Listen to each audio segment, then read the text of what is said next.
हरियर हरियर पिपरा के गछिया बहे बसंती बेयार कागवा बोलाना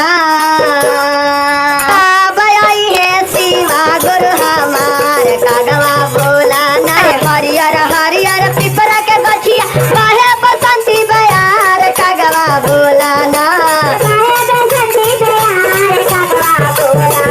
अरे कब आई है शिवा गुरु हमार बहे बसंती बेयार कागवा बोलाने। कराला दाया मन के कराला चर्चा शिष्या सुनाना के कराला गुरु जी से ज्ञान शिष्या सुनाना गुरु जी से ज्ञान शिष्या सुनाना। रल दाया मन के कराला चर्चा शिष्या सुनाना। हो जाए प्रेम से बोलिए शंकर भगवान की। कैसे सासुर लागी दाया मंगव सास लागी चर्चा शिव गुरु सुनाना।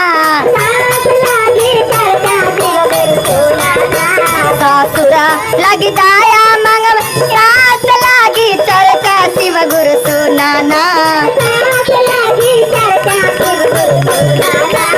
अपना ला गुरु जी से ज्ञान शिव गुरु सुनाना।